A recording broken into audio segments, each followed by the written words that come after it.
नमस्कार दोस्तों, scary story official में आप सबका स्वागत है।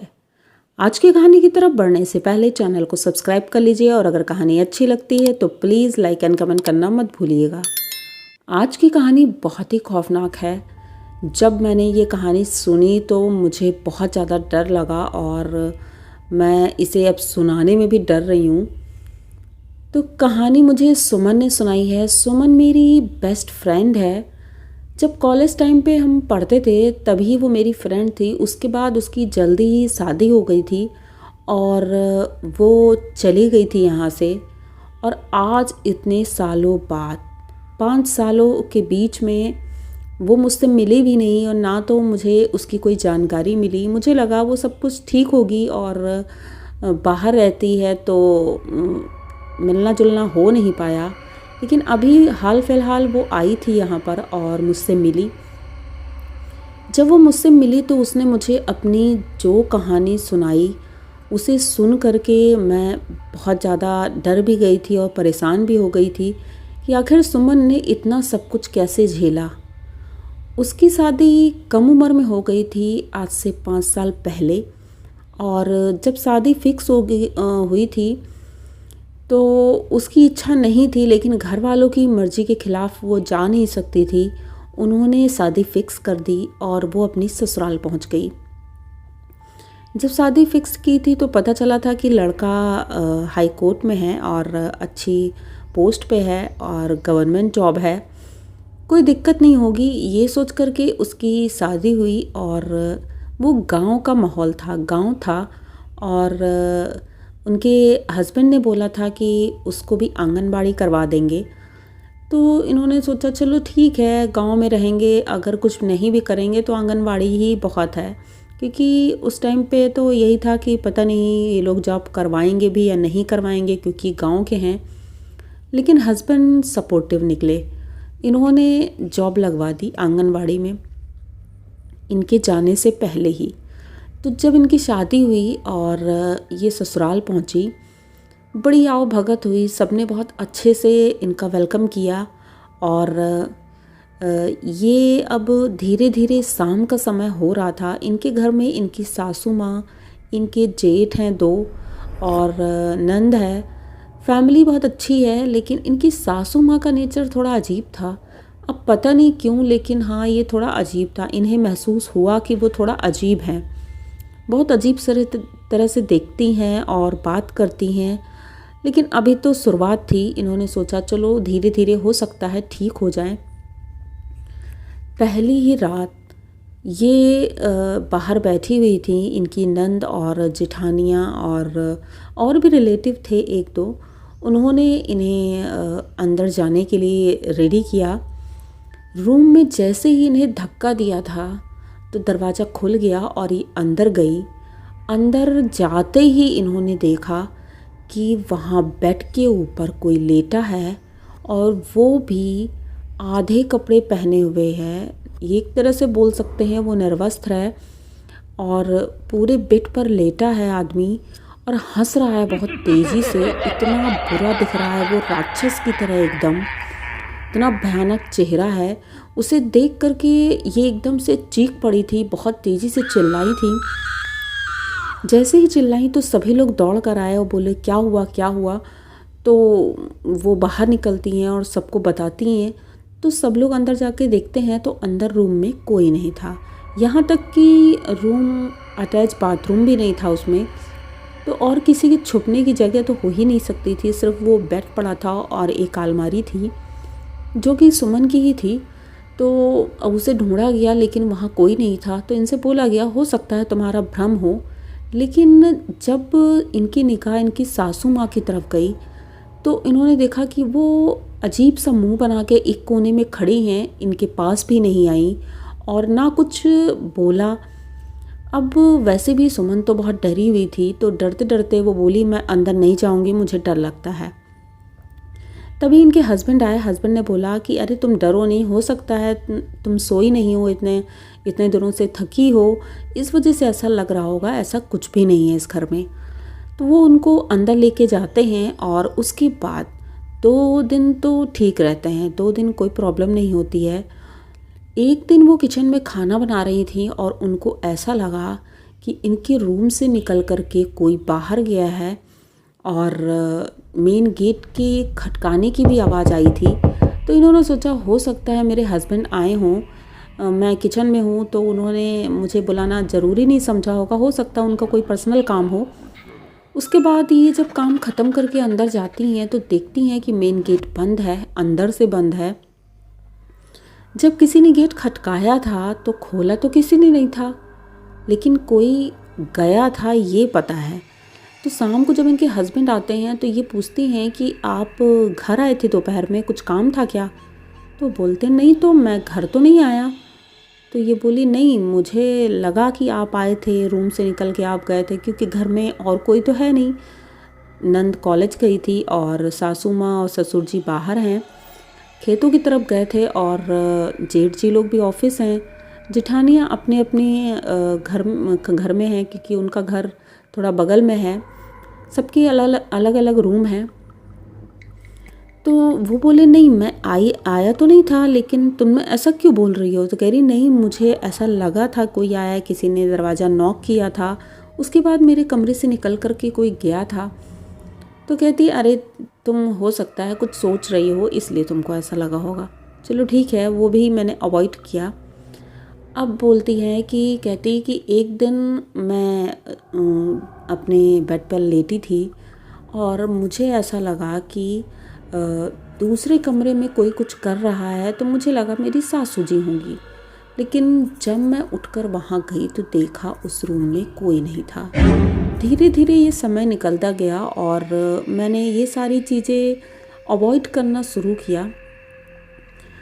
और हाँ, कुछ समय बाद एक ऐसा दिन आया जब घर में मेरी सासू जी ने कहा कि घर के एक कोने में एक अलमारी बनी हुई है, छोटी सी आरनुमा अलमारी बनी है, और उसमें कुछ इन्होंने स्थापित किया है। इन्होंने मुझे कुछ बताया नहीं उस समय, लेकिन मुझसे ये बोला कि ये पान सुपारी और कुछ मीठा था। उन्होंने बोला ये उस अलमारी में रख दो और पूजा कर दो, और अक्सर जब कुछ घर में पूजा पाठ होता है तो उसमें पूजा कर दिया करना और उसमें भोग लगा दिया करना। पर मुझे उसमें कुछ दिखा नहीं। बोली कि ऐसा क्यों करते हैं ये लोग। चलो ठीक है, उसको भी मैंने छोड़ दिया। एक दिन बातों बातों में मैंने अपनी जेठानी से पूछा कि दीदी ये क्या है और यहाँ क्यों पूजा होती है, यहाँ तो कोई भगवान भी नहीं है। तब उन्होंने बताया कि हमारे जो पूर्वज हैं या हमारे घर में जिसकी मृत्यु होती है, ये अलमारी उसके लिए है, उसमें उनको स्थान दिया गया है और उनकी हम पूजा करते हैं। मतलब कि हमारे घर में एक नहीं कई प्रेत हैं। ये सुनकर के मेरी तो हालत एकदम ख़राब हो गई। सुमन बताती है, कहती है मेरी तो हालत इतनी ख़राब हो गई थी कि कुछ बोला भी नहीं जा रहा था कि हमारे घर में इतने सारे प्रेत हैं जिनकी हम पूजा करते हैं। अब ये बात भी चली गई, किसी तरह 8-9 महीने बीते और उसके बाद मैं प्रेग्नेंट हो गई थी। उन्होंने बताया प्रेगनेंसी के दौरान मुझे वैसे भी उस घर में अब डर लगने लगा था धीरे धीरे। एक रात मेरे हस्बैंड नहीं थे, वो काम के सिलसिले में बाहर गए थे, तो मैंने अपनी सासू माँ से कहा कि मम्मी मैं आपके साथ आज लेट जाऊँ। तो उन्होंने बोला ठीक है। तो मैंने अपना थोड़ा सा चादर तकिया लिया और मम्मी के रूम में पहुँच गई। मम्मी के रूम में जो मम्मी की चारपाई थी, मैं जा कर के उसी में लेट गई। तो मम्मी जब आई तो उन्होंने देखा तो वो बोली बेटा मेरी चारपाई में मत लेटो, तुम ये बगल वाली चारपाई में लेट जाओ क्योंकि ये मेरी चारपाई है। तो मैंने बोला अरे मम्मी आप उसमें लेट जाओ क्योंकि मुझे दिक्कत हो रही है बार बार उठने बैठने में, और 9वां महीना चल रहा था शायद।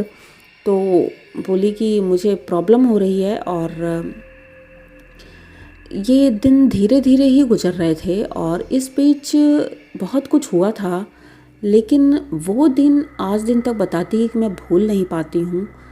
जब मैं सोने लगी थी, उन्होंने जिद तो बहुत की थी कि वो चारपाई छोड़ दो, लेकिन मैंने सोचा अरे छोड़ो मम्मी आप उसी में लेट जाओ। तो मैं लेटी थी और जब मेरी आँख लगी मैं सोने लगी तो एक बारी मैंने देखा कि मेरी मम्मी चारपाई में पालथी मारकर बैठी हुई हैं और वो लेटी नहीं है। तो मैंने उनसे एक बार बोला भी कि मम्मी आप सोती क्यों नहीं, सो जाओ बहुत लेट हो गया है।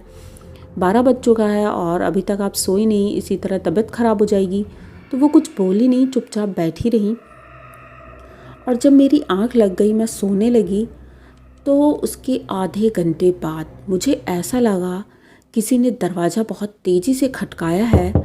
तो मेरी आँख खुल गई और जैसे ही मेरी आँख खुली तो मैंने देखा दरवाजे से कोई अंदर आया है। वो कोई औरत है और आ करके मेरी चारपाई में बैठ गई है। थोड़ी देर वो बैठी है, उसके बाद उसने मेरे पेट पर लात मारना शुरू कर दिया। इतनी तेज़ी से लात मार रही थी जैसे कि वो मुझे मार ही देगी या मेरे बच्चे को मार देगी। मैं मन ही मन सारे भगवानों के नाम लेती रही और जब हनुमान जी का नाम लिया बहुत तेज़ी से, तब जाके उसने मुझे छोड़ा। मेरा शरीर एकदम से हल्का पड़ा, जो कि इतना भारी था, मैं कुछ कर नहीं पा रही थी। जब मेरा शरीर हल्का पड़ा और मैं उठी तो मैंने देखा कि मम्मी जी अभी भी वैसे ही बैठी हैं जैसी उस वक्त बैठी थी जब मैं सोने जा रही थी। ये देख करके मैं एकदम चौंक गई और बहुत चिल्लाई। अपनी सासू माँ के ऊपर पहली बार मैं इतना चिल्लाई थी कि अभी तक तो मेरी बात थी, लेकिन अब मेरे बच्चे के ऊपर था। ये मैं बर्दाश्त नहीं कर सकती थी। मैंने उनको चिल्लाया कि अगर आपको पता था ये सब होना है तो आपने मुझे बताया क्यों नहीं, और मेरे साथ ऐसा होने कैसे दिया आपने। वो फिर भी कुछ नहीं बोली थी। तो मैं चिल्लाते हुए बाहर निकली, मेरी जेठानी लोग थी, उनसे बताया तो उन लोगों ने बताया कि माता जी के ऊपर उनकी आत्माएं आती हैं और ये उनसे बात भी करती हैं शायद। तो ऐसे ही चलता रहा। कुछ दिन मेरी एक बेटी पैदा हुई। अब 2 साल हो गए थे मेरे शादी को। उसी बीच माता जी की मेरी तबीयत ख़राब हो गई और उनकी डेथ हुई। जब उनकी डेथ हुई तो एक बार फिर वही सिलसिला चालू हुआ था कि उस अलमारी में फिर से पूजा करनी है, उनको स्थान देना है। पर इस बार मैंने कहा ऐसा नहीं होगा, क्योंकि इस बीच 2 सालों में मैंने ये देखा कि घर में इतना क्लेश होता है, इतना लड़ाई झगड़ा होता है। मेरी अब इनसे भी बहुत लड़ाई होने लगी थी, मेरे हस्बैंड से। तो मुझे ऐसा लगा कि घर में ये नेगेटिविटी इतनी ज़्यादा है कि इन्हें हटाना ही पड़ेगा। तो मेरे जेठ जी जो थे वो पढ़े लिखे, बहुत होशियार हैं वो भी। तो उनसे मैंने बात की। मैंने कहा कि भैया देखो, इनको अगर हटाएंगे नहीं तो हमारे घर में ये प्रॉब्लम हमेशा के लिए बनी रहेगी। तो ऐसा कुछ उपाय ढूंढो जिससे इन्हें यहाँ से हटाया जा सके। तो उन्होंने बोला ठीक है। उन्होंने एक पंडित जी को बुलाया और उनकी सलाह से ही उस अलमारी को बंद करवा दिया गया और उसमें जो पूजा का सामान था उसको बहते पानी में छुड़वा दिया गया था। उसके बाद से अब हमारे घर में ऐसा कुछ भी नहीं है। वही घर अब लगता है जैसे मंदिर है और सब कुछ नॉर्मल है। अब ना तो फालतू के कोई झगड़े होते हैं और जो पैसे की किल्लत बनी हुई थी वो भी अब नहीं है। तो सब कुछ अब ठीक है। लेकिन ये 2-3 साल मैंने जिस तरह से गुजारे थे वो मेरी ज़िंदगी के सबसे ख़राब दिन थे। जो मैं नहीं जानती थी उन सब चीज़ों के बारे में, वो देखा मैंने, तो वो भुलाना मेरे लिए बहुत मुश्किल है। तो मैंने जब ये सुमन की कहानी सुनी तो मुझे ऐसा लगा कि क्या सच में ऐसा होता है। और जब खुद मैंने ये बहुत अच्छे से पूरा डिटेल में जाना तो लगा कि हो न हो ये सारी चीज़ें झूठ तो नहीं हो सकती हैं, और वो मुझसे झूठ क्यों बताएगी। तो जिसके ऊपर बीतती है उसी को पता होता है। आप लोगों को अगर ये कहानी अच्छी लगी हो तो प्लीज़ हमें सपोर्ट करिए।